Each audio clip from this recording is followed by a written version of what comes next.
Pues fíjate, Cristina, que yo creo que la bajada de temperatura nos ha venido muy bien, ¿sabes? Aquí en el hemisferio norte, por lo menos. Me imagino que en el hemisferio sur pues estarán todavía en pleno invierno con la mantita. Quizá alguien nos esté escuchando delante de la chimenea o con la calefacción puesta a tope, ¿no? Porque allí Sí. hace frío, ¿no? En el sur hace frío, pero aquí ha hecho mucho calor, ¿no? Sí, sí, sí. Pero oye, aquí en el jardín de tu casa se está de Oh, maravilla. De maravilla. es que, De maravilla. mira, Me estaba acercando a la caja esa negra que me dijiste de los... Pero gusanos. que he querido levantarlo para ver las lombrices. ¿Y? Un par de dinosaurios, pero todavía chiquititos. No tienes que preocuparte de nada, ¿sabes? No sé dónde compraste Bueno. las lombrices, pero esas vienen bien alimentadas. Hay dos que son Se tipo, llama tipo Purr, Dune, tipo la Purr. película, ¿sabes? Dune. Ya. Pues hay una que se parece un montón. Pues esto se llama purr. ¿Eh? Tú sabes que purr es lo que hace el gato en inglés. Y purrs. Ok, purr, eso que hace el gato. Sí, el Ok. ronroneo, ¿no? El ronroneo, se Vale. llama purr. Pero eso no es lo que hacen las lombrices estas de No, la- pero aquí ahí del las jardín. compré en el Purr Plant. Es el nombre de la compañía que vende. Que ya nos patrocinan el podcast. Sí. Bien. ¿Has visto qué Es la maravilla? ilusión de mi vida, que una fábrica Te de lo he lombrices dicho. nos patrocine en un Te podcast. lo he dicho. Que me encanta. Total. Oye, que me ha pasado Roberto la lista de los comentarios del episodio anterior del Roberto 72. se porta muy bien, ¿no? Con Roberto esto. trabaja, de verdad que es una maravilla, ¿no? Se gana lo que cobra. Gracias, Roberto. Se gana Es lo que cobra y debería cobrar más. En cuanto empiecen nuestros ingresos, yo creo que el primero que se merece un aumento de sueldo es Roberto. Está claro. Mira, Edith Mendoza nos manda desde Perú, cuando yo digo, a ver, que levanten la mano que nos esté Sí. escuchando, pues desde Perú.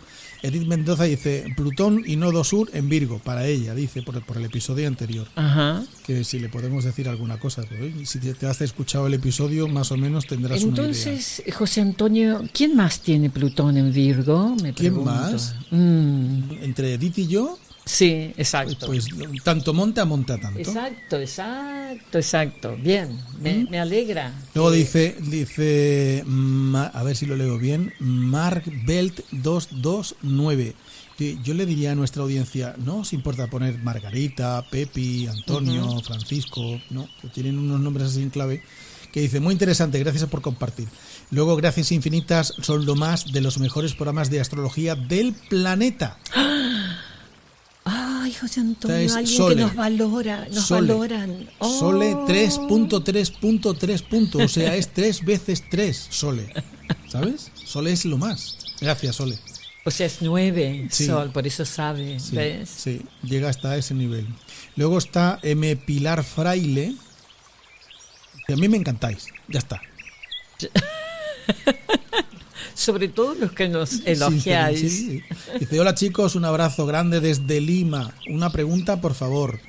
¿Cómo es Aumea? No sé si está bien escrito. ¿Cómo es Aumea? Ahora vamos a hablar de Hablamos Aumea. de Aumea en Porque el ahora episodio será de hoy. relevante en los eclipses. Ok, Me voy a apuntar buena aquí idea, buena para hablar idea. después cuando empecemos. ¿Quién hizo la pregunta? Esta pregunta la hace Borgi G. Borgi G, gracias por la pregunta de Aumea. Luego Dora nos dice, es una belleza. Sí, igual que tú, Dora. Si no podríamos, si yo no veo un mensaje Dora de es Dora, no fantástica. podemos empezar el episodio. Dora es fantástica. Luego María Elena Sabio, gracias, transmiten paz desde Argentina, gracias, el sonido de fondo es una belleza, pues es el jardín de Cristina. No podríamos hacer el programa en otro sitio, pero, si tenéis un gran teatro en Mendoza, Argentina, y un buen patrocinador y 2 billetes de avión, 3, uno para Roberto, nos vamos, ¿eh? Exacto. Y hacemos el exacto. programa donde tú nos digas. queráis, al pie de los Andes. Nos encantaría, ¿no? Catalina G66, gran contenido, existe una complementariedad álmica. Esta palabra es nueva también para mí, álmica. Complementariedad álmica. Emocionante el que nos leas, José Antonio. Yo encantado. Siempre que me escribís a mí, a Cristina y a Roberto, nosotros a leer.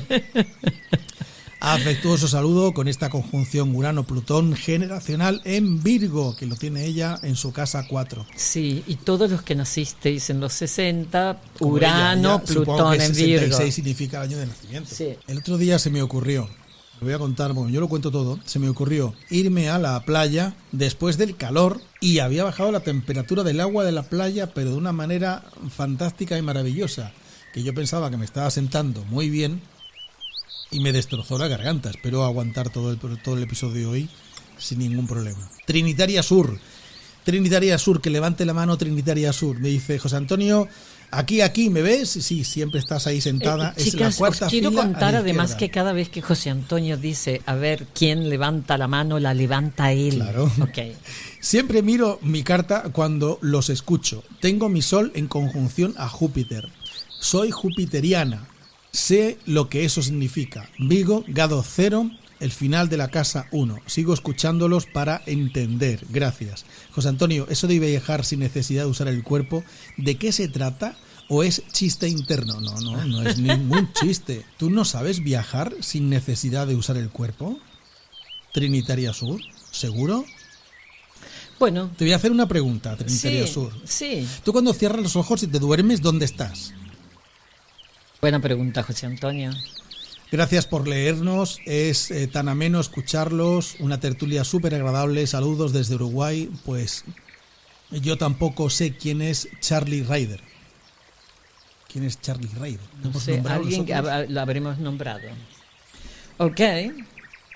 Entonces, ¿le decimos a Roberto que empezamos o qué? No sé, díselo tú porque yo tengo ahora mismo un picorcito en la garganta que necesito coger agua de la fuente vale. para empezar el episodio. ¿Te parece? Roberto, por favor.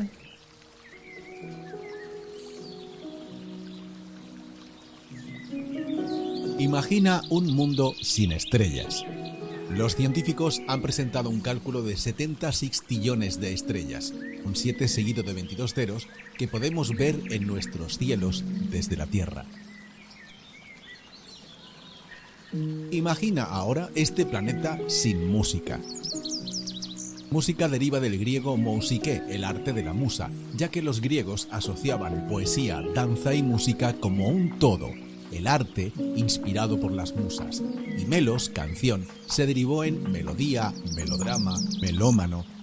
La música es el orden del universo, decía Aristógenes mientras acariciaba su lira. Y sin dejar de imaginar, ¿piensa que no existieran los tomates? El tomate es una fruta de Centroamérica que sintetiza todos sus nutrientes gracias al sol, nuestra estrella. Hay un centenar de variedades. Está compuesto en un 90% por agua, que es la base de la vida en el planeta. Todos los nutrientes que aporta son fuente de salud para nuestro organismo y es imprescindible en las mejores salsas. Astrología, Música y Tomate es un podcast enviado por los dioses desde los cielos para iluminar con palabras la sabrosa melodía de nuestras vidas. Con la astróloga Cristina Ler y el locutólogo José Antonio Nieto. Pues Roberto me ha dicho que ha preparado algo espectacular para cuando yo diga eso de episodio número 73. Tendría que aparecer ahora así una especie de música espectacular. Sí, eso fue lo que me dijo Roberto. Tú no me explicaste que habías hecho no sé qué invento que ibas a poner. Eso. Vale. Venga, pues repite, venga. Yo lo digo y tú le das al botón. Qué bonitos los pájaros. Episodio número 73. Los eclipses de septiembre. El eco de la herida. Vaya. ¿No suena así más potente? Sí, sonó fantástico. ¿Ves? Pues eso es lo que me decía. Dice, ¿Ves? Si lo lees en mi blog no parece tan... Está claro que la voz ayuda. Sí, los efectos y la música, el sonido. Y potenciar la imaginación. El episodio número 73 entra lleno en la fecha en la que vamos a tener de los dos eclipses de septiembre el primero. Los dos son importantes, los dos tienen que ver con la luna, pero necesito que por favor nos recuerdes, si eres tan amable, qué diferencia hay entre un eclipse lunar de luna nueva o de luna llena. Ok. ¿Y cómo es que eso afecta de una manera diferente en nuestra carta natal? En la carta natal. Sí, dependerá. te lo pongo difícil. Sí, bueno, a ver, el eclipse de sol es siempre para una luna nueva. Es decir, es cuando la luna se interpone entre el sol y la tierra.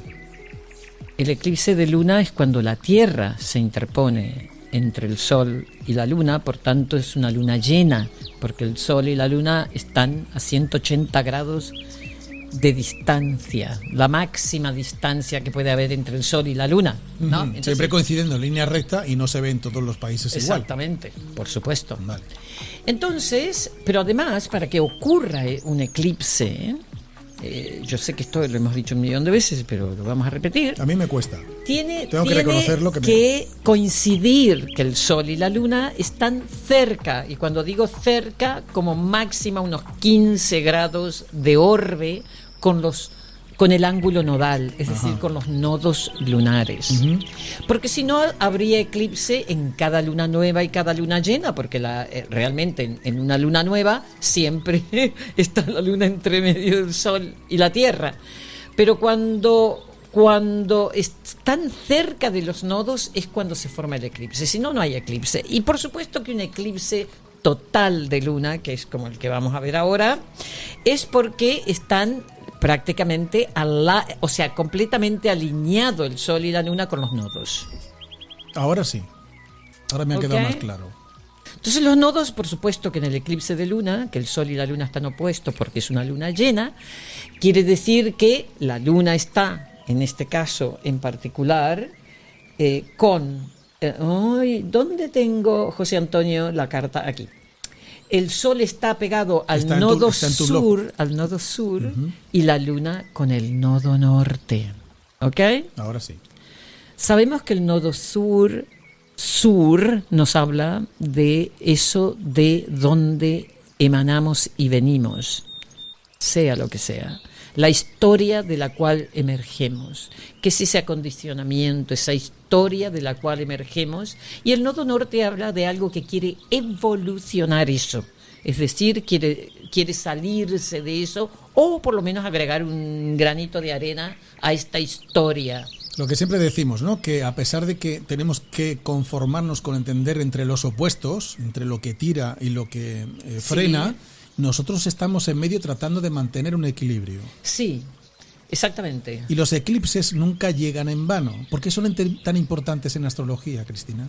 Bueno, porque imagínate desde el antaño, obviamente cuando había un eclipse, sobre todo total o parcial, donde desaparecía en el medio del día, por ejemplo, el sol y se hacía de noche, tú imagínate el hombre primitivo viviendo esto, o sea, en el medio del día, que el sol está radiante, de repente aparece una bola negra, porque como no sabían que era la luna, y se interpone y se pone de noche.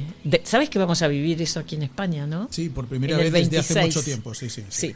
El 26, el año que viene, lo tendremos aquí en Málaga, o sea que podremos ir a la playa aquí y ver cómo de día se hace de noche. Sí, porque por lo visto en la zona de Castilla, León, Castilla-La Mancha, que es donde se va a percibir el 100%. No, y en Málaga. Y en Málaga también. Pues en Málaga. Allí por lo visto todos los hoteles rurales y todo lo que está fuera de lo que es la contaminación lumínica está todo vendido desde hace un montón de años a un montón de astrólogos y astrónomos de casi prácticamente medio planeta que se vienen a España. Para verlos con menos luz. Claro. Entonces, pero en Málaga lo podremos ver perfectamente. Es total. Sí. Bueno, esto suponiendo que estemos en Málaga y no estemos en Mendoza, Argentina, haciendo el programa en esas fechas, ¿no? Con suerte. ¿No? Pero bueno, ese va a ser uno de sol, ¿ok? Es decir, es una luna nueva.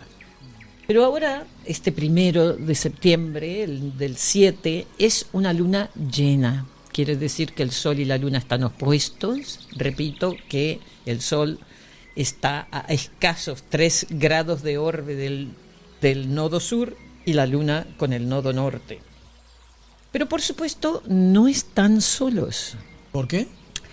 Porque la luna, que está pegada al nodo norte, repito, solo 3 grados de orbe, ocurre que también está acompañada por Nessus. Y Nessus, el centauro más complicado, por ponerlo de alguna manera, es el que acompaña a la luna y al sol con escaso 1 grado de orbe de diferencia, vale decir, están prácticamente alineados, está Orcus. Y Orcus es uno de estos planetas enanos que se descubrió en el 2005, cuando se descubrió Eris después también, que los descubrieron este equipo del Mike Brown ahí en Caltech, en California. son 3 astrónomos, Rabinovich, y Mike Brown y uno más. Y ellos, hemos hablado bastante del descubrimiento de Eris, porque había, ¿te acuerdas? También unos astrónomos españoles que la habían descubierto, y fue quien publicó el papel primero, y hubo ahí como una... Sí. De ahí que le pusieran el nombre de Eris. Pero antes de que entremos en esa discusión de los astrónomos, ¿por qué hay muy pocos astrólogos, que yo sepa, que trabajan los centauros y que los incorporan a su interpretación en las cartas astrales a nivel internacional? Sois muy pocos. Bueno, Quirón cada vez más. No todos. Es decir, la mayoría de los astrólogos, me animaría a decir hombres, pero no quiero hacer esa diferencia. Sobre todo aquellos, ahora por ejemplo, desde que se tradujeron unos textos helénicos, muchos astrólogos jóvenes están usando la astrología helénica tradicional, que contaban solo hasta Saturno. Ni siquiera tienen en cuenta a Urano, Neptuno y Plutón. O sea, entonces los planetas tradicionales, que son hasta Plutón para los astrólogos occidentales, ya te dan muchísima información, no hay ninguna duda de eso, tienes material para trabajar, pero estos otros cuerpos se han descubierto en nuestro sistema solar y se les ha puesto nombre. Desde el momento que a algo se le pone nombre, emana una energía. Sí, el ser humano siempre tiene la tendencia de antropomorfizarlo casi todo. Sí. Desde los animales domésticos, que le ponemos nombres de personas, hasta los electrodomésticos, los coches, le ponemos todo, o le vestimos de un halo de humanidad. Sí. Pero esto no dejan de ser piedras que están flotando en el universo. Pero llevan nombres de dioses. Y en el caso de los centauros, de estas bestias mitad hombre, mitad caballo, que son parte de la mitología griega y tienen sus propias historias, su propio nombre. Entonces, por tanto, ya evocan una historia. Hay algo que se escribió ya, algo que está escrito acerca de estos personajes, que se elige de una forma inconsciente, no sabemos cómo, ni por qué, y se le pone ese nombre a esa roca. Vale, pero a ti, en tu caso, como astróloga, tras casi medio siglo, y no es por exagerar, de experiencia y de investigación, ¿por qué incorporas a los centauros? Bien, te lo voy a decir. Yo era una negadora de los asteroides hace muchos años. Hasta que empecé a investigar estos asteroides femeninos, de los que he hablado muchísimas veces, Palas Atenea, Vesta, Juno, Ceres, que fueron descubiertos en el 1800, o sea, estos no fueron descubiertos en el siglo pasado, sino en el 1800, al principio del siglo XIX.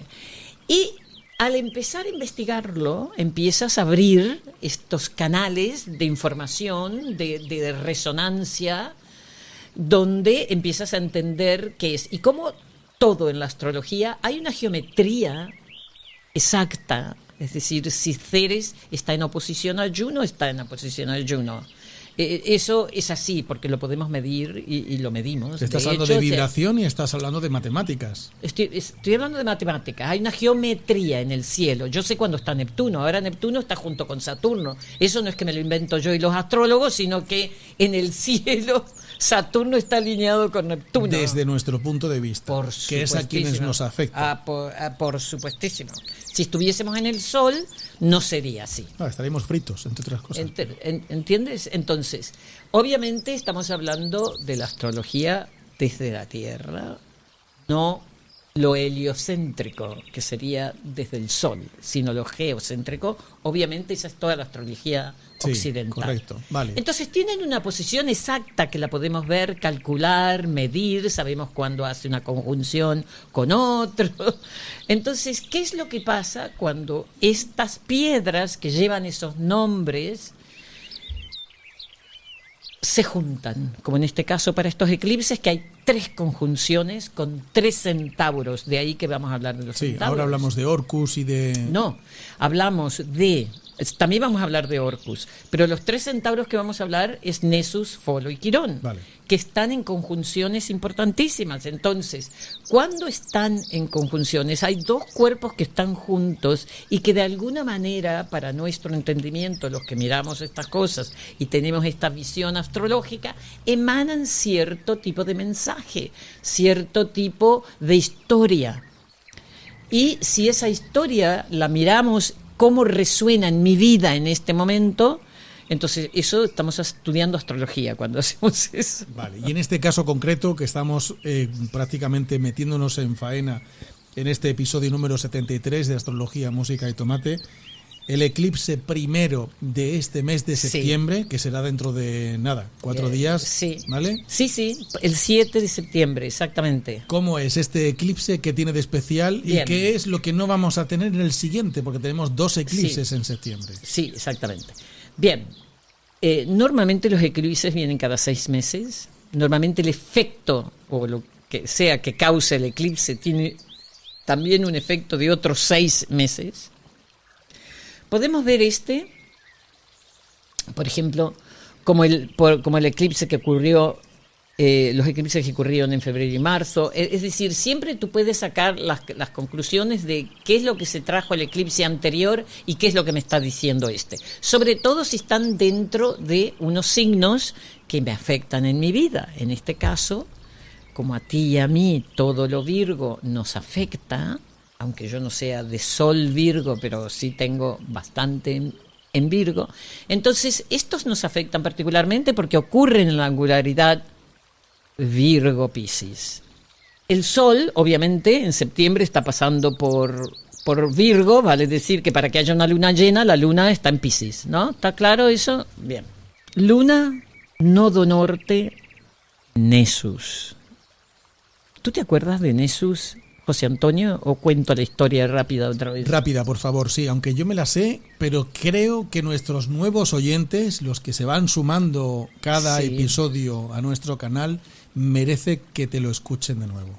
Si es que no lo has escuchado o bien, no han todos visto conocemos otros a Quirón capítulos. y sabemos que Quirón es el hijo de un dios, Saturno, nada menos, ¿ok? Que lo tuvo con una ninfa, Filira.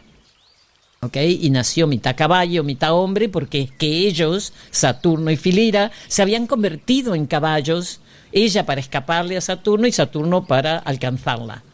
Entonces, de esa unión nace Quirón, mitad caballo, y su madre, obviamente, cuando ve que ha dado a luz a una bestia, sale corriendo y lo abandona. ¿No? Ahí hay un tema de abandono con el arquetipo de Plutón, de Quirón, que hemos hablado muchísimas veces. Sí. El trauma del abandono, el trauma de que no te reconozcan, de que no les gustes, de que no te aprecien, de que etcétera, etcétera. Bien.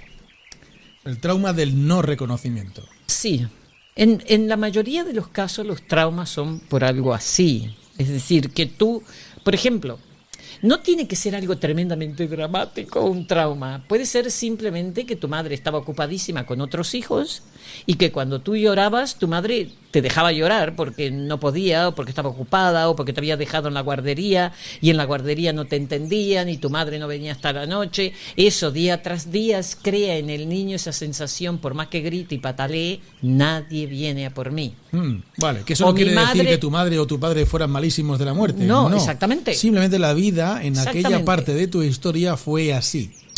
Y depende de qué niño y de qué niña, porque a lo mejor hay algunos que no les hace nada porque les encanta ir a la guardería a jugar con los otros niños, y sin embargo hay niños que no les gusta estar ahí, lo único que quieren estar es en los brazos de su madre, sobre todo cuando las madres, por estar muy ocupadas o por lo que sea, no han tenido el tiempo para ofrecerle a ese niño o niña lo que ese niño o niña necesitaba. El tema es que no se te da lo que tú necesitabas. Que coincida que entre lo que tú necesitabas y lo que se te podía dar estuviera en la misma línea. Exacto. O que fueran opuestos. Dificilísimo. Entonces, exactamente, por eso todos acarreamos un trauma de tanto mamá o papá que en su momento no estaban, no nos dieron lo que necesitábamos. Vale, ¿y eso quiere decir que tu vida se acabó en el momento que descubriste que tenías un trauma?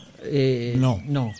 Pero lamentablemente, como estas cosas son inconscientes, lleva muchísimo tiempo antes de que podamos ver. Vale, y cuando lo descubres, porque que no lo podamos ver no quiere decir que no exista, que esta Exacto, es otra frase de nuestro canal. Exactamente. Cuando descubres que había algo en el subconsciente o en el inconsciente y detectas de dónde llega, sí, se puede trabajar a través de la carta natal utilizando estos elementos que antropomorfizamos como son los centauros. Exactamente. Bueno, obviamente el que nace mitad bestia, la bestia es de la cintura para abajo. Entonces, obviamente, el centauro representa esa lucha del hombre con por su deseo, con su sexualidad que acarreamos casi toda nuestra vida. ¿Ok? Entonces no estamos hablando de nada que no es lo normal, excepto que le hemos dado una forma de un centauro que es bastante obvio qué es lo que significa, porque la mayoría de los centauros violaban y mataban y robaban. Es decir, solo Quirón y Folo son los dos más civilizados, por ponerlo de alguna manera, porque habían estado más en contacto con humanos. Esto insistimos que es la simbología que nos ha llegado desde la época de los griegos. Y entonces Nessus, ahora vamos a esta historia plutoniana de estos eclipses. Nessus es el único centauro es uno de los más importantes. ¿Por qué? Porque Quirón era el único que era hijo de un dios. Los otros son todos hijos de un personaje que se llama Ixión, que ahora vamos a hablar un poquito de él, que era un personaje tremendamente dudoso. Son de estos personajes muy carismáticos que se cree. Ixión es la representación del tío listillo o tía que se cree que se lo sabe todo, que puede conquistar a quien quiera, que puede llevarse por delante a todo el mundo. Había matado a su suegro. O sea, hay una historia no voy a contar todas las historias hoy porque entre otras cosas ya las he contado, pero voy a contar esto de Nessus. Entonces Ixión es castigado por los dioses y Júpiter se apiada de él y lo invita al Olimpo. Pero como es listillo, se enamora de la mujer de Zeus y quiere seducirla en la casa del dueño, del anfitrión. Que está bien, para ser un narcisista no iba mal. No, exactamente. Entonces, por supuestísimo que Zeus se da cuenta, entonces rápidamente con una nube hace una mujer igual a su mujer y se la da, y el tonto que se creía un listillo tiene una relación sexual con la nube, que este es otro tema maravilloso, ¿no? El principio de las relaciones, la atracción en la sexualidad, cuando ni conoces a la persona que te está atrayendo, no tienes la más mínima idea de lo que es. La simbología de la nube es maravillosa. Muy bien utilizada. Sí, porque es una proyección. Tú miras a alguien que te gusta y que no lo has visto antes ni lo conoces. Y te dan una pantalla y tú proyectas. Y tú proyectas en esa persona, o sea, la nube, y efectivamente tienes una relación sexual con esta persona y tú estás convencido que es lo que tú ves, pero en realidad seguramente lo que tú creías ver. Sí, exacto, pero seguramente no lo es. Entonces, casi seguro que no lo es. Entonces, después te das cuenta y dices, pero yo que... lo era una nube. No sé si te has enterado, era una nube. Una nube. Bueno, en definitiva, que con la nube tiene a los centauros. Oh, sorpresa, que tiene estas bestias que luchan con su sexualidad toda su existencia. Entonces Nessus, cuando hubo una gran trifulca con los centauros y Hércules, Nessus se escapa. Y muchos años más tarde va Hércules caminando por el maravilloso bosque y llegan a un río con su mujer, y ahí había un centauro que cruzaba a la gente de una orilla a la otra al río. Entonces Hércules, como era este machote héroe, dice, yo cruzo, lleva a mi mujer. Entonces Deianira, la mujer de Hércules, se sube al centauro, al lomo del centauro, y ahí va adelante Hércules, ¿no? Y cuando llega al otro lado Hércules se da vuelta para ver si venía su mujer, y su mujer estaba siendo violada por este centauro, que por supuesto era Nessus. Entonces la historia es que... Menudo chaval. Por supuesto que Hércules empieza a tirar flechas de estas envenenadas de él, y lo mata. Pero antes de morir Nessus, y antes de que llegue, antes de que llegue Hércules ahí a donde estaba él ya caído, él en una botellita muy pequeñita saca un poco de su sangre y le dice a ella: guárdate esto, y si alguna vez dudas de su fidelidad, unta su piel con esto. Y ella, instintivamente, aunque la estaba tratando de violar y su marido la había defendido, se guarda la botellita. ¡Qué alegría! Menudo trío. Entonces, con los años, Hércules ya estaba flirteando con otra princesa y, por supuesto que ella, en un ataque de celos, unta esta sangre de Nessus que llevaba el veneno de las flechas de Hércules, y lo unta a la capa que se ponía siempre Hércules cuando se iba de viaje. Así que Hércules viene y le dice: bueno, me voy y vuelvo dentro de tantos días. Que tengo que irme de negocios. Exacto. Y entonces se pone la capa y se quema vivo. Y Deianira se da cuenta y corre a buscarlo, pero ya era demasiado tarde. Entonces, Nessus es muy importante porque se carga al héroe. ¿Ok? La simbología, atención a la simbología. Se carga al héroe, es como es el que se carga el ego. ¿Ok? O sea que cuando te encuentras con Nessus, como en este eclipse, si tienes planetas o en Géminis o Sagitario, o en Piscis y Virgo, este eclipse te va a estar tocando algo. Y el mensaje de la luna, por lo menos, que está pegada a Nessus y al nodo norte que pide evolución, hablan en mi interpretación de decir: estos pesos ancestrales, estas historias y odios y dolores viejos que has heredado, hora de mirarlos y evolucionar.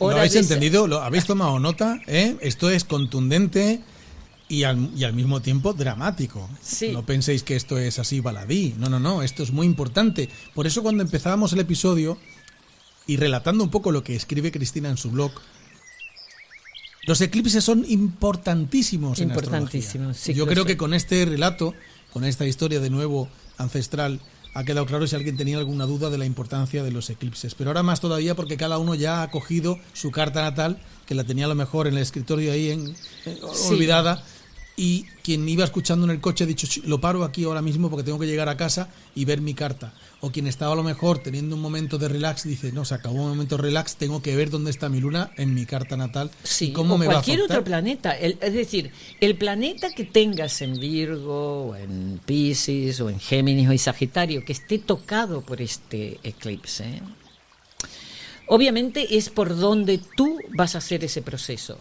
El otro tema es que el Sol, que está alineado con el nodo sur, que es realmente lo que debemos apreciar que hemos recibido, entender que de ahí venimos, pero también es hora de decir: bueno, yo como individuo soy más que todo este material que he heredado de mis ancestros.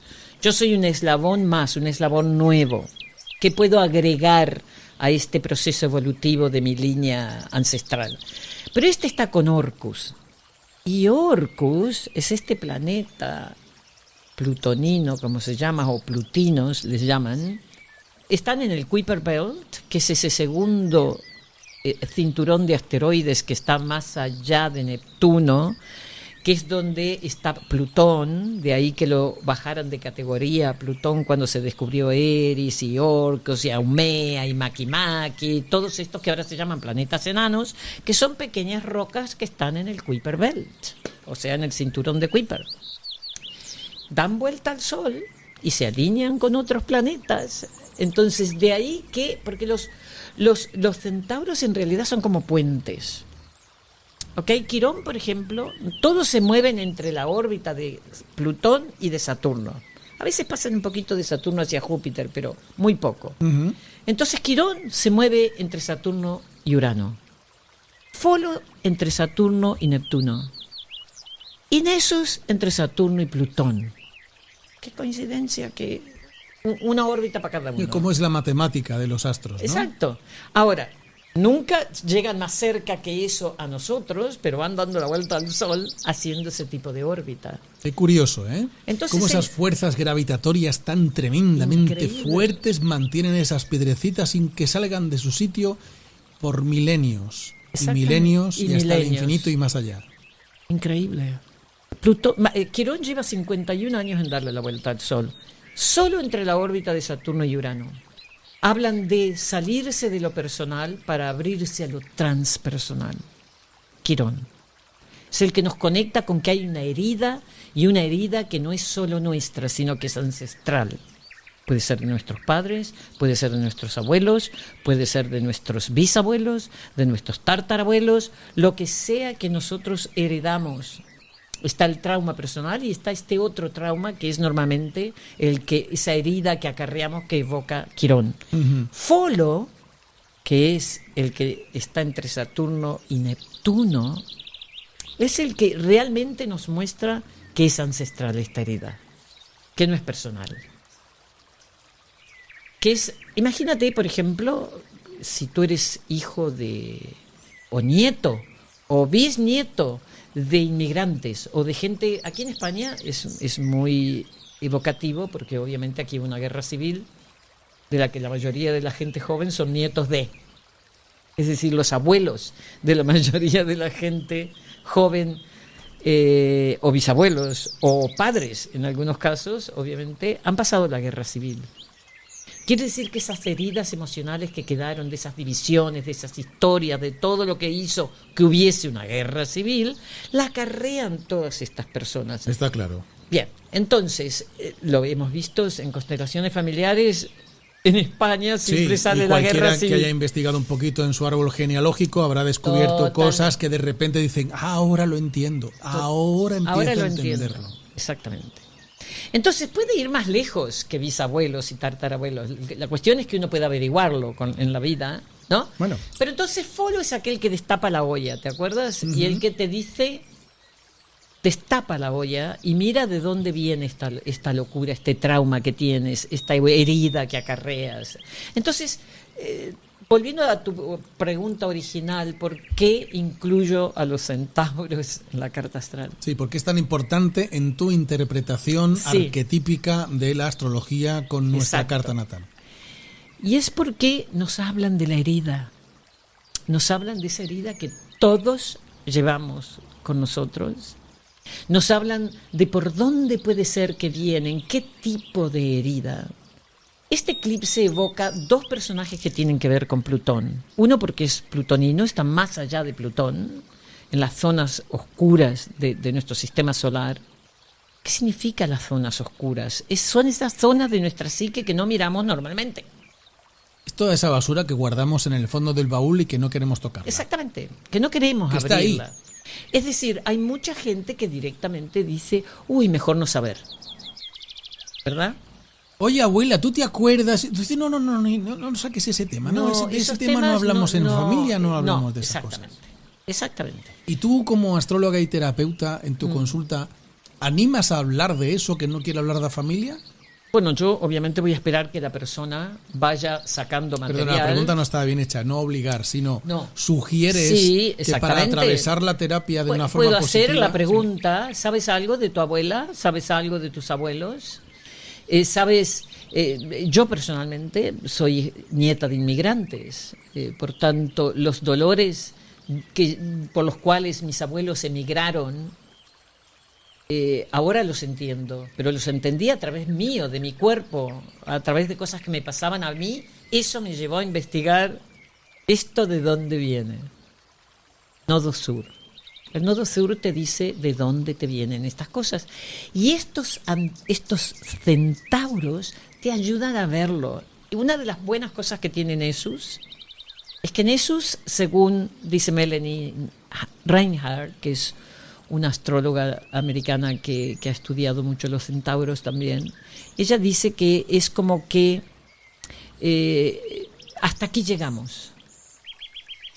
Nessus lo que tiene de bueno es decir, mira bien esta oscuridad de dónde viene y ponle un punto final. El pasado emerge, dices tú en tu blog, justo Sí. cuando la luna ilumina la compasión universal de Piscis. Sí. Nessus, el centauro de la traición, el abuso y la memoria kármica, Sí. quien con su astucia causa la muerte del gran héroe, Hércules, se encuentra conjunto al nodo norte y viene de pasearse de la mano con Saturno por un par de años. Estamos siendo arrastrados, escribe esto en tu blog, quizá no con suavidad hacia la confrontación colectiva, con aquello que ha quedado supurando en la oscuridad. Bien. Nessus no susurra. ¿Qué significa que no susurra? Exactamente. ¿Que grita? Mira Gaza. Gaza y Ucrania son el perfecto ejemplo de que Nessus no susurra. Y va a más. Es decir, en Gaza se están peleando por heridas viejas. En Ucrania también. Nadie de los jóvenes que posiblemente están muriendo en Ucrania entienden por qué Putin ha invadido Ucrania. Claro, y lo que tú dices aquí es muy cierto, sin hablar de posturas políticas. Mira, a los que sobrevivan. Ahora decide, ¿vas a sanar o vas a repetir el patrón? Exactamente. Entonces los centauros nos ayudan a ver de dónde viene la película. Es decir, si mis abuelos, que eran emigrantes o inmigrantes, de como lo quieras ver, salieron corriendo de guerras y hambrunas, por ejemplo, que en muchísimos casos hace que sus hijos, por ejemplo, coman de más, sin saber por qué. Hay muchos casos de obesidad que tienen que ver con hambres anteriores. ¿Tú entiendes? Sí, eso lo que se ha digo? estudiado además a nivel científico y tiene una razón de ser. Es decir, ese hambre que pasaron tus Esa ansiedad abuelos por meter o tus- comida. exactamente, Que no necesitas. que no necesitas, justamente. Entonces, muchos de estos temas son temas realmente que tienen, para mí, los centauros describen eso mejor que ninguno de los otros planetas tradicionales. Vamos a hacer una cosa porque hay mucha información. Hay alguno que está levantando la mano y está diciendo, oye, ¿podéis hacer, por favor, decirle a Roberto una pequeña paradita, que yo he tomado aquí algunas notas, voy a reconducir un poco mi carta, a ver dónde están estas cosas que estáis hablando. Recuperamos Musiquita. en un instante. Roberto, ¿tienes preparado esto que nos ha pasado a Cristina? Usan. ¿Cómo se llama? Usan. Usan. Kim Usan. ¿Pero de dónde ha salido este chaval? De Corea. Es muy jovencito. Bueno, vamos a escuchar a Usan.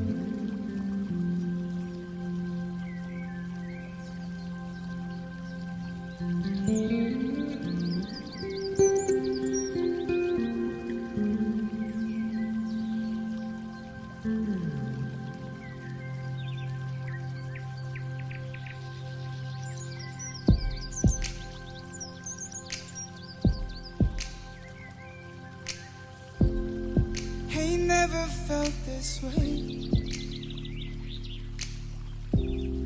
Can't get enough, so stay with me.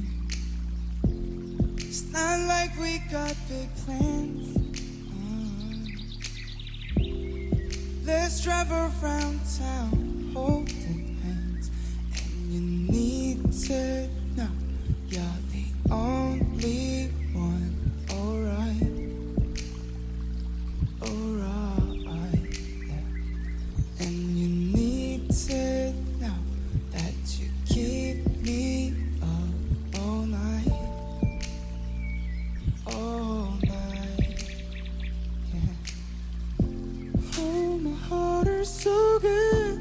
I love you, babe. So bad, so bad, alright. Oh, my heart is so good. I love you, babe. So bad, so bad.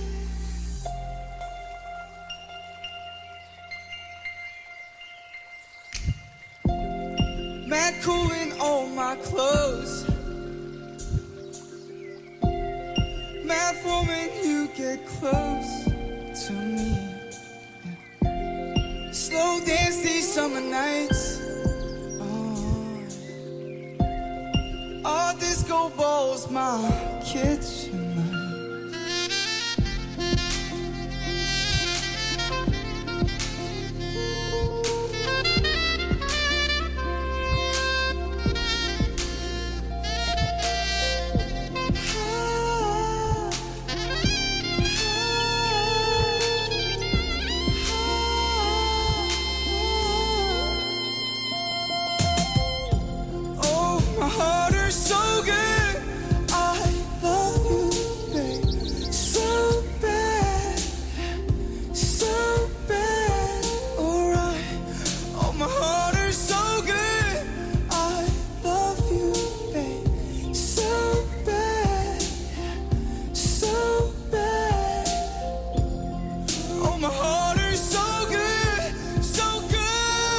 vais a explicar, por favor, Roberto y tú, ¿de dónde sacas estos artistas? ¿De cómo aparecen en tu vida? ¿Quién te los manda? Es que me gusta el K-pop. Okay. ¿Y eso qué es? Eso es pop de Corea. Para un ignorante como yo, pop ¿eso qué es? de Corea. ¿Pop de Corea se llama cómo? K-pop. K-pop. K-pop. K-pop. Porque Corea del Sur. Corea del Sur. Corea se escribe en inglés con K, no con C, como en español. K-pop es pop coreano. Pop coreano, exactamente. Y estos chicos, que en realidad se ha creado en América, o sea que habla inglés perfecto, después se volvió a Seoul y formó este grupo, se llaman The Rose. Pero estos son jovencísimos. Sí, muy jóvenes, mucho. ¿Cuánto pueden tener? Pero hace, no sé, 20 y algo. Y ya con eso ya son artistas internacionales. Sacan una canción allí en Corea. Bueno, es que el tema es que, bueno, han sacado más que una canción, Yeah. Hay muchísimas. Pero sí que es cierto que como el K-pop se ha puesto de moda, entonces la mirada se ha volcado hasta allí a la mayoría de la gente que busca música pop nueva. A ver, no nos olvidemos que tenemos a Ren de Londres. Tenemos a Jacob Collier. Eso, por supuesto, si estos personajes son músicos magníficos, nadie va a dejar de escuchar. No, en absoluto. Yo no, por lo menos. Pero sí que ahora salen un montón de artistas de Corea. Y entonces hay mucha mirada hacia allí. Si tú usas Netflix, tendrías... No uso. No, pero la mayoría de la gente sí. Y ahí está plagado de series coreanas. Lo que más hay, es decir, Netflix gasta más dinero en hacer series coreanas que de ningún otro tipo. Y esto, que yo no soy experto en audiencias, ¿es primero la gallina o primero el huevo? Es decir, ¿Netflix cubre una demanda del mercado sí. o el mercado se deja llevar por lo que le ofrece Netflix como tendencia? Yo creo que Netflix se ha apuntado a algo que se venía y Netflix se dio cuenta que se venía. Pero a nivel cultural, a nivel sociológico, bueno, es una barbaridad. Porque se hacen más series un sitio en el planeta tan determinantemente pequeño que a nivel artístico tenga tanta repercusión internacional como para que un canal americano como Netflix lo tenga en cuenta para toda su audiencia. Bueno, yo supongo que ponen las primeras 2 o 3 series y el caudal de gente que las ha mirado dicen, tenemos que poner una más. Claro. Entonces, y eso va subiendo. Por eso te preguntaba que si es primero la demanda o es primero la oferta. Yo creo que este es un fenómeno que ha ocurrido sobre todo a nivel femenino. Las series coreanas en su mayoría están seguidas por mujeres, pero lo más increíble es que es de todas las edades. Las mujeres de todas las edades siguen las series coreanas. Y entonces hay mucha serie del tiempo de Joseon, por ejemplo, ¿no? Y sobre todo románticas. Entonces ha hecho un boom internacional, ¿sí? Bueno, y Netflix no se quería perder el pastel. Y nosotros tampoco. Y aquí poniendo música de Corea, el K-pop, ¿no? Sí. Bueno, todo esto sucede mientras nosotros desarrollamos el episodio número 73. Estamos hablando de los eclipses de septiembre. En este episodio nos estamos centrando en el eco de la herida y tú en tu blog publicas. Todo esto sucede mientras los dioses lejanos cambian de signo. Júpiter en Cáncer, Urano en Géminis, Neptuno en Aries, Plutón en Acuario, Haumea en Escorpio, Sedna en Géminis. Me has prometido al principio del episodio que íbamos a hablar de Haumea. Sí. ¿Es el momento? Es el momento. Haumea es decir, a partir de Sedna se empieza a ponerle otros nombres. Este grupo de Mike Brown deciden empezar a poner nombres de mitologías diferentes, no griegas solamente. Sí. Exactamente. Hemos hablado en otros episodios también de cómo nombrar estos nuevos elementos que se incorporan a la carta de astros. Entonces se les ocurre traer a colación otras mitologías, que no es necesariamente la grecorromana, y obviamente incluyen la Inuit, como es en particular Sedna. También Haumea es una diosa hawaiana. Entonces tiene que ver con el poder de la naturaleza. Haumea podía tener hijos de cualquier parte de su cuerpo. Es decir, sus hijos emanaban de sus pezones, de su boca, también de su vagina. Entonces, hay una idea de una creatividad extraordinaria que describe la naturaleza. Entonces, Haumea también está cambiando de signo, ¿ok? Haumea lleva más años que Plutón en darle la vuelta, 300 y pico de años. Entonces se van moviendo muy lentamente. Y ahora acaba también de salirse de Libra para entrar en Escorpio. Otra transición. Júpiter ha pasado a Cáncer, pero Júpiter se tira solo un año en cada signo. Es decir, en el 26 va a entrar en Leo. Pero Saturno ya lleva 3 años y acaba de entrar en Aries junto con Neptuno. Neptuno se va a tirar 14 años en Aries, pero Saturno se va a tirar 3. ¿Ok? Setna cambia de signo, Urano cambia de signo. Setna y Urano están en conjunción, lo sabemos a esto. Entonces, ¿qué vamos? Y Haumea está ahora, justo para el segundo eclipse, el eclipse de Sol, pero ahora se está acercando. Está junto a Marte, que va por Libra y está a punto de salirse de Libra. Entonces, si yo tengo que hacer una predicción, que tú sabes muy bien que no es mi estilo. No es nuestro pero Haumea nos habla de cuando puede hablar de volcanes, habla de todo aquello que puede explotar en la naturaleza. Y de hecho ha habido en estas 2 semanas muchísimos movimientos, muchísimos terremotos. Por todo el mundo. Sí, la Pachamama está un poco intranquila. Sí, exactamente. Entonces, se junta con Marte al final de septiembre. Es posible que el volcán de Hawái o algún volcán... Japón está insistiendo mucho a la población en... Que el Fuji, a lo mejor después de muchísimos años... No sé por qué razón han empezado a emitir programas especiales para la población, qué hacer en caso de una nube tóxica, recomendaciones, alertas, prealertas... Sí, porque imagínate si erupte... ¿Cómo se dice esto? Eructa. ¿Eructa? Sí, de eructar. Si eructa el Fuji... O tose, cambia lo de eructar por toser, queda mejor, más fácil, ¿no? Si tose el Fuji... Bien, ¿no? Lo digo en inglés, erupts, el Fuji... Si estornuda el volcán... Fuji, exactamente, todo Tokio queda bajo cenizas, porque está muy cerca. Entonces, eso sería, imagínate el desastre. Entonces pienso que Haumea, a veces, uno de los mensajes de Haumea es que hay veces que las cosas tienen que completamente destrozarse para que vuelvan a resurgir. Todos estos temas de Fénix, de resurgir de las cenizas, todo esto tiene que ver con Plutón. Por eso es que los plutinos, todos tienen más o menos este mismo mensaje de mirar en lo más profundo de la oscuridad para poder soltar eso que te duele, que te hiere, que te perjudica, y poder renovarte, poder resurgir renovado. Y en la naturaleza no hay nada más profundo que un volcán. Exactamente. Por tanto, esta es Haumea. Y Haumea ha entrado en Escorpio, el signo regido por Plutón, que tiene que ver, obviamente, con la muerte. Está en cuadratura a Plutón, que está al principio de Acuario.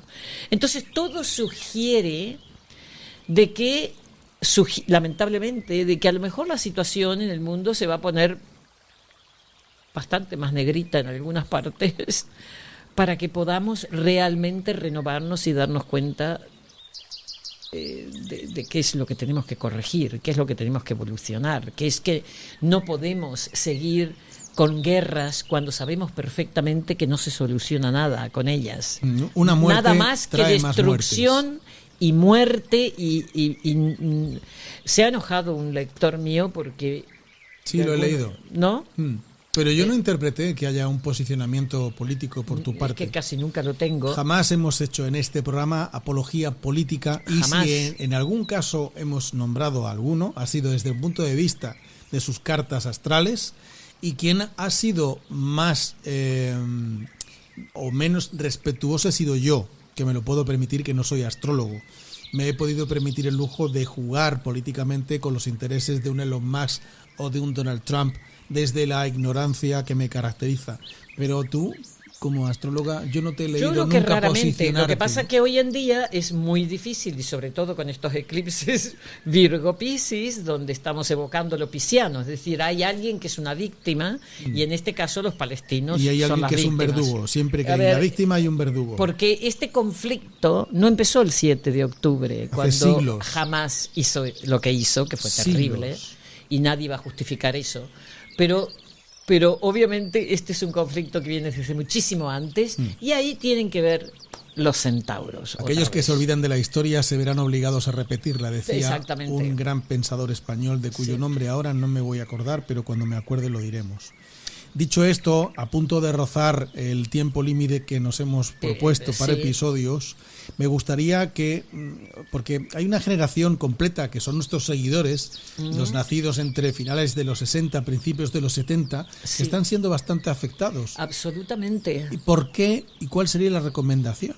La generación de los años 70, 70, 69, 70, 71, Sí, hasta 74, porque nacieron con la misma conjunción Eris-Quirón que estamos viviendo ahora. Vale, es decir, están viviendo su retorno, han estado viviendo en estos últimos 2 o 3 años su retorno de Quirón, que ocurre a los 50, entre los 50 y los 51 años, con la coincidencia que vuelve a ocurrir por última vez en sus vidas en conjunción con Eris. Es decir, se repite esa conjunción con la que nacieron 50 años más tarde. Dices tú aquí que es una generación que encarna en sus carnes, nunca mejor dicho, la herida de la discordia, y ahora se les Exactamente. llama la transformación en medicina, no solo para ellos, sino para todo su entorno. Exactamente. Es decir, lo que tú mejores en ti afecta positivamente también en tu colectivo, Sí, familiar, es un- de trabajo, de amistades, de negocios, de oportunidades. Es decir, cuando hablamos de Eris, que sabemos que estamos hablando del no invitado o no invitada, de aquel que se queda fuera, en este caso Eris son los palestinos. Jamás es la representación de Eris, porque es la furia que emerge de ser sometido, de ser ninguneado, de ser... estas cosas son así, no importa de qué lado estás, los hechos son los hechos. Entonces, no estoy justificando jamás, o sea, eso no lo haría jamás a propósito, porque violencia solo engendra más violencia. Y De cualquier parte, venga de donde venga. venga de donde venga. Y lo que hizo Hamás, de alguna forma, ha causado esto. Pero es que esta historia viene de antes. Entonces, para mí, el tomate de hoy sería... Medita sobre estos dolores antiguos que todavía acarreas. Medita sobre qué es eso que esos odios, esas diferencias, esas divisiones mentales que tienes con cierta gente, con ciertos países, que todo seguramente viene de tu acondicionamiento. Y si hay algo que este eclipse va a decir, siendo una luna llena y sobre todo cuando la luna está con el nodo norte, salte de ahí, ya está bien. Concluye con esa historia y empieza a vivir tu individualidad. O se puede decir un poquito más alto, o puede subir el volumen, que es lo mismo, y para que se entere todo el mundo. A ver, que levante la mano en la sala alguien que no lo ha entendido, por favor.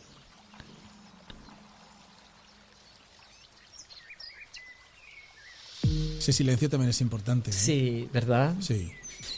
Respecto a los mensajes de los centauros, para cerrar el episodio, por recapitular.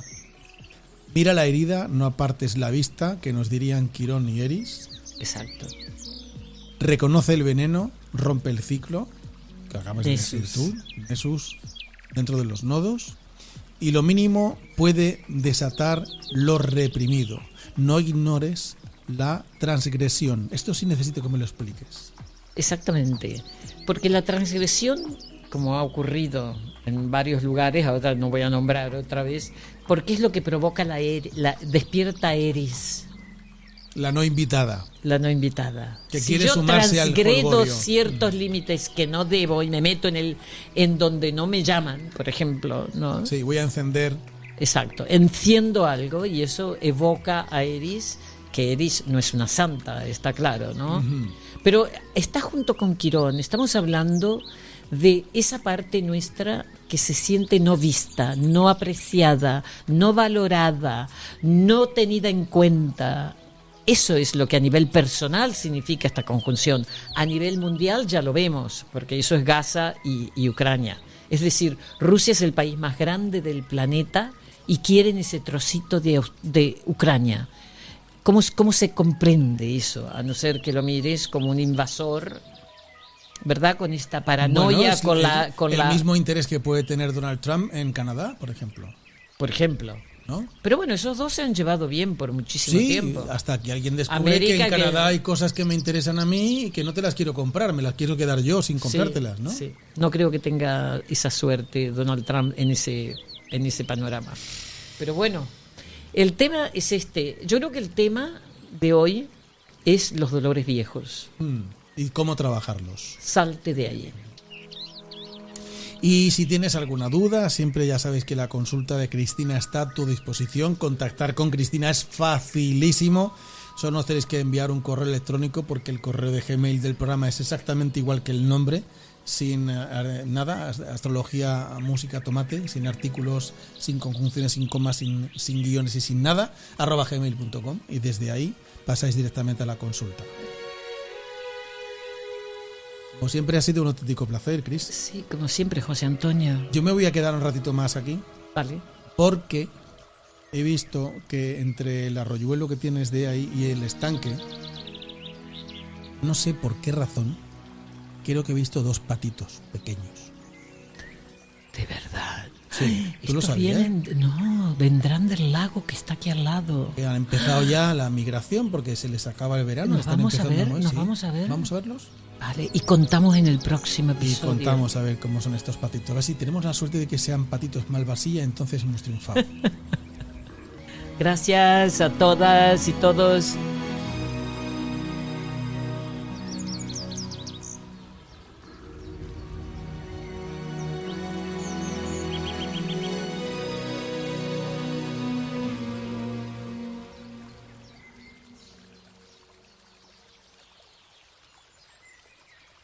¿Ya, Roberto? Vale, estos que tienen las plumas de colores son los malvasía, ¿no? No tengo ni la más mínima idea, sí, José que tienen Antonio, las plumas ¿por qué no así me lo cuentas tú a mí? En tonos verdosos, así brillantes. Sí, sé cuáles son porque los estoy mirando, pues pero no sé cómo se llaman. Son estos. ¿Qué significa eso? Que son patos especiales. A mí me parecen los más normales de todos. No. De todos los patos tienen pico, ¿no? Sí, pues y todos son verdes y... No, los patos van a ser todos verdes. Marrones oscuros, pero fíjate cómo les brillan las plumas. Claro, he visto muchos de estos. Lo que no los había visto era aquí. ¿Qué les vas a dar de comer? No lo sé. Ahora le pregunto al ChatGPT, a ver. Pregúntale, porque esto es para Navidad. ¡Qué malvado!